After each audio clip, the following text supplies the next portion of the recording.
জানিয়ে দিব হাতে থাকা সর্বশেষ আপডেট বাংলা সংবাদ। প্রথমেই সংবাদ শিরোনাম। এখনো গণতন্ত্রের দিশা খুঁজে পাচ্ছে না বলেছেন ফখরুল। এরপর জানিয়ে দিব ধাপে ধাপে স্থানীয় সরকার নির্বাচন দিয়ে প্রশাসনের স্বচ্ছতা যাচাই করতে হবে বলেছেন হাসনাত আব্দুল্লাহ। এদিকে বিএনপিকে রাজনীতি থেকে সরানোর চেষ্টাকারীরা হারিয়ে গেছে বলেছেন ড্যানি। আরো জানিয়ে দিব গার্মেন্টস গ্রুপ বন্ধ সংশ্লিষ্ট অনন্ত জলিলের দাবি মিথ্যা বলেছেন প্রেস সচিব।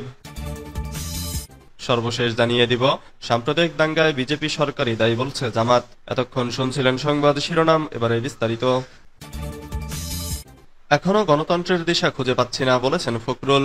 বিএনপি মহাসচিব মির্জা ফখরুল ইসলাম আলমগীর বলেছেন, আজকে আমরা অত্যন্ত কঠিন সময় অতিক্রম করছি।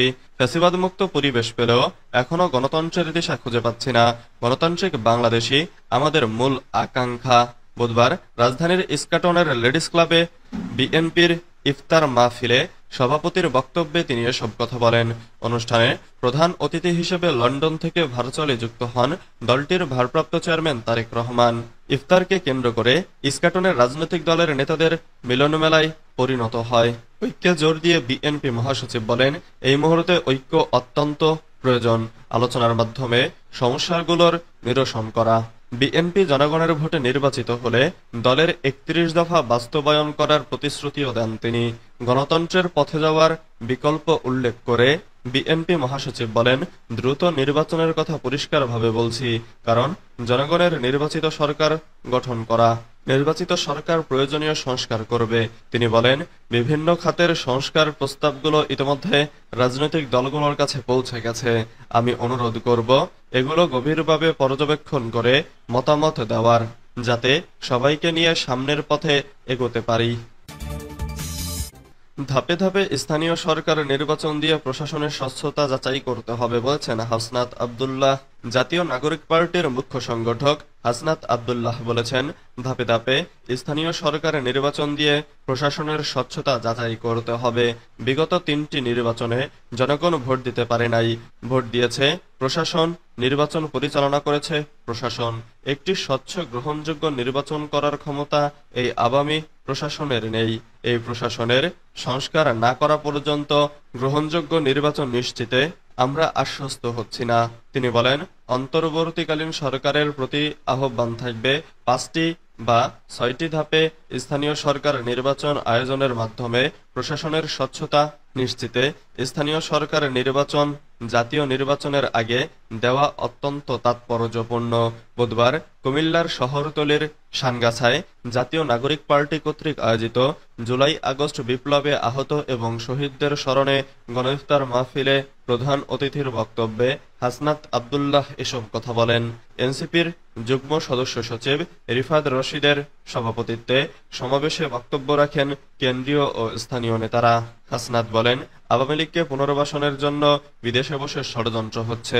বিভিন্ন রাজনৈতিক দল নির্বাচনে ফায়দা নেওয়ার জন্য আওয়ামী লীগকে পুনর্বাসনের পেট্রোল ডিপ্লোমেসিতে যুক্ত হচ্ছে।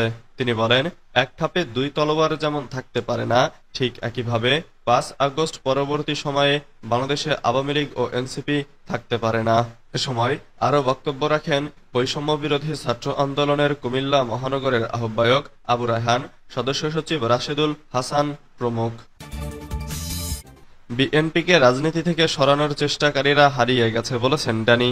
বিএনপির জাতীয় নির্বাহী কমিটির সহ ধর্ম বিষয়ক সম্পাদক এটিএম আব্দুল বারী ড্যানি বলেছেন, যারা বিএনপিকে রাজনীতি থেকে সরানোর চেষ্টা করেছে তারাই হারিয়ে গেছে। বিএনপির নেতাকর্মীরা নিজের জীবন বাজি রেখে রাজনীতি করেছে, নির্যাতনের শিকার হয়েছে, তাদেরকে কিন্তু মানুষ এখনো শ্রদ্ধার সঙ্গে স্মরণ করে।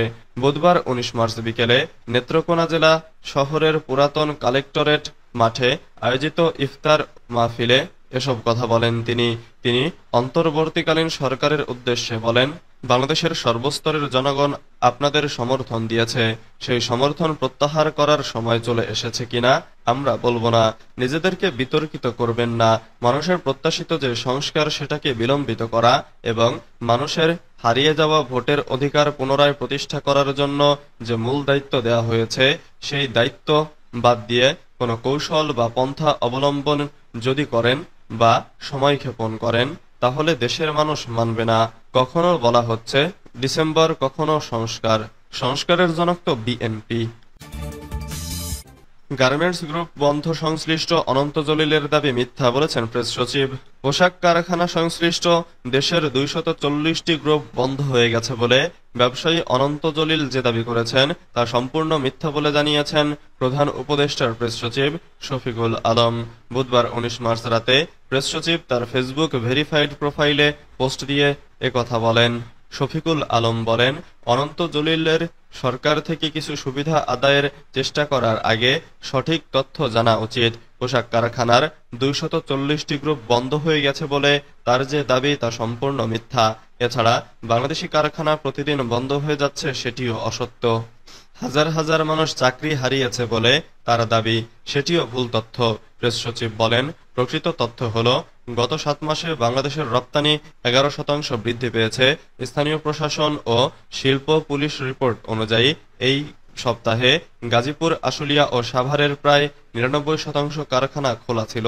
সরকারের দাবি মিথ্যা হলে অনন্ত জলিলকে তারা তথ্য ও পরিসংখ্যান উপস্থাপন করার জন্য অনুরোধ জানান শফিকুল আলম। সাম্প্রদায়িক দাঙ্গায় বিজেপি সরকারি দায়ী বলছে জামাত। ভারতের সাম্প্রদায়িক দাঙ্গার জন্য বিজেপি সরকারি দায়ী বলেছে বাংলাদেশ জামাতে ইসলামী। দলটির সেক্রেটারি জেনারেল অধ্যাপক মিয়া গোলাম পরোয়ার বলেছেন, বিজেপির মদতপুষ্ট বিশ্ব হিন্দু পরিষদ ও বজরং দল সহ সাম্প্রদায়িক গোষ্ঠীগুলো উস্কানি দিচ্ছে, আর এ কারণেই ভারতের বিভিন্ন এলাকায় বারবার সাম্প্রদায়িক দাঙ্গা হচ্ছে। এজন্য বিজেপি সরকারই দায়ী। বুধবার গণমাধ্যমে পাঠানো এক বিবৃতিতে তিনি এসব কথা বলেন।